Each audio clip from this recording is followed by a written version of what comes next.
What's up, guys? It's your boy Bezo here with another Helldivers 2 video. Now, today's video, I want to try to go over what the little update we just recently got a couple of days ago, and we also got an update for today. But without further ado, let's get into it. Now, here what we got right now is that on Helldivers 2, they gave us more planetary hazards that's active in the game, so it kind of make it more challenging for us while we're in there. And there's also some fire tornadoes and meteor showers. So I can't wait to see what that looks like. But let's get to the next part. So on the eradicate missions where I think you go and destroy the eggs, and then you get out, and I think it's like a 12 minute. No, that's not 12. That's Blitz. But the eradicate missions that actually wants you to kill more enemies, and it'll take twice as long. No, I think this one where you sit in the spot and you gotta get kills and whatnot. So now you gotta actually kill more enemies, and now it's twice as long. So it's no longer 10 minutes. I think it's 20 minutes, if I'm not mistaken. Now the bread and butter of this update was definitely some of the changes that they did to the guns. Now, I don't know if it's groundbreaking. I haven't been in there since the update, but just kind of looking at people in the actual Helldivers 2 community and some on Reddit and on Facebook, some people are kind of upset about it. Some people are not, or people just complain. But let's go over it. So the breaker shotgun was definitely one of the best guns in the game to help clear ass. It got close and also take out a lot of the enemies, especially the armor enemies that was close to you. So it got decreased in the capacity of the mag. So instead of 16 shots, it's now 13, and it gave it a big jump in recoil. Now I don't know if the recoil is very noticeable, but you have to go inside the game and test and see. Now the main one that everybody really complain about is the railgun. Now the railgun said they got nerfed, but I think what they just did, they just took it for where you just can't spam it in safe mode and be okay. They actually want you to actually charge at the railgun to the max close as possible without blowing yourself up, and actually it'll still do damage. It'll still take out the armor. You just have to take it off of safe mode. So the only thing they changed to it is that you're going to decrease the armor penetration in safe mode, but it's still the same as it was if it was out of safe mode. And I didn't know it was a safe mode thing with that gun, because there was times I was charging it wasn't not fully charging or going higher. So now that I know that, I'll definitely be using it, see how it is and how I feel out of safe mode. Now, one of the big changes they did do was to the flamethrower. Now, the flamethrower did get an increase in damage and is 50% more damage per second. So, flamethrower may be the new meta loadout to help clear ads, and definitely it may actually roast some of the armor enemies like the Charger and what is that Queen Warrior, or even maybe even the Bile Titan. We'll have to see and test that out. Laser cannon also got an increase of damage against durable enemy parts, so it'll definitely be taking out armor penetration, and it also has improved ergonomics. Punisher shotgun got an increase in total capacity from 40 to 60, and it has an increase in the staggering force. Now, staggering is definitely something that was definitely needed in some of the shotguns. I feel like the staggering was not good enough, especially when a charge was coming full charge at you. If you hit it and knock one of its armor pieces down to where you can actually hit the actual meat of the body, then it should definitely be staggered and not continue to charge at you. And that was one of the issues that I was having. But the Punisher shotgun definitely should be staggered. That's gonna be more for the Queen Warrior or the Brood Queen, whatever you want to call it, and or that little Bug Queen that comes with the Warriors, or it also should be staggering some of the Stalkers as well. And then the Breaker Spray and Pray got increased armor penetration, which it definitely should have needed, because if it was a more expensive and upgraded version of the regular Breaker, it should definitely have been more damage and output for that. And it has increased rate of fire, and it also has number of pellets went from 12 to 16 per shot, but it did get a decrease in magazine size.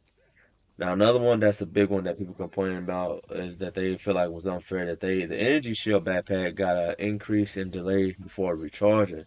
So once they pop your shield bubble, it takes longer for it to come back online. Now, I'm not sure how long or how delayed that is. That's definitely a big change to kind of get you to play more strategic instead of just running reckless with the shield. Because there's times where I'm just running to the thing, I got a shield, I'll be fine. But once the shield is gone, you kind of gotta be more smart by clearing the area before charging in. Uh, then they gave some stratagems to the 380 millimeter and 120 millimeter orbital barrages. It got increased duration during the bombardment, and it got a decrease in the spread. So that means it's going to be more tight. It's going to actually hit more in the line of the enemy, the direction that you're throwing, and it's not just going to be hidden. There's times where I threw those things and the enemy kind of congested together, and then the spread just went like way far to the right, way far to the left, and way far back instead of actually being this tight spread where you wanted to go. So that'll be a good change and see how that works out. They did say that they fixed some armor rating values, and that's a lot of things that I was hoping they actually fix. Because there's times where the armor it will say this, but it's not actually outputting that out. And also, there's also some missing some stat values. Like we can see that there's supposed to be armor value for the helmet and some type of benefit for the cape value as well. And there's no bonus value with those armor or the cape. So like if we can get like faster reload with the cape and or whatever more increased range of seeing samples or objectives with the helmet, something that can help boost the gameplay to make it more fun. The reason why we should have a helmet and a cape. Other than that, why wear a helmet or cape? Just wear the body armor because the other ones are not getting any type of beneficial at all to the character. But yeah, they said there's a more fixes and then more known issues. Not really looking much too into that, but that's fine. If you want to look at that, you can pause it right there. There's for the fixes, and then no issues. But the main bread and butter was actually the change to the guns. Now, as of today, March 7th, they did actually put out another video for the new warbond inbound. So let's take a look at this and see what's coming new to it.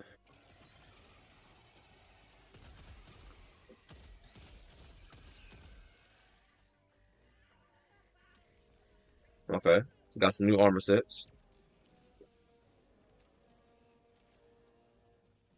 and new weapons. Yep. Okay, so that's like a shotgun, art gun, short range, definitely. Another assault rifle. It's called an energy-based sickle, so it's an energy assault rifle. Oh, there is the Punisher plasma. New capes and a new pistol. Okay, the new laser pistols. That's nice. Finally, get a stun grenade. 'Cause we had smoke. I was like, why we ain't got no stun grenade, but we got smoke grenade. So they're finally adding to it. So it's a premium war bond. It's cutting edge, and it comes out March 14th. So that's not too bad. It's not too bad. So with the armor sets, I see it shows you right here that it's called the EXO, the EX series prototypes. So the EX prototype it includes rubber underlayer for insulation. Handy, really, as the prototype wires operate at shocking 400,000 volts. And warning: electric arc generates a strong magnetic field. Avoid use while near staple paperwork. And the EXO prototype X, the end result, several being created still using research of the soldier tomorrow, showing what his word. So if are these exosuit gonna be good for taking reduced damage from arc damage? So like if you're near your Tesla, it's not gonna one shot you no more. Or if your teammate is using an arc thrower and it zaps through the enemies and hits you, it'll take less damage now. So if that's the case, then that'll be actually pretty dope.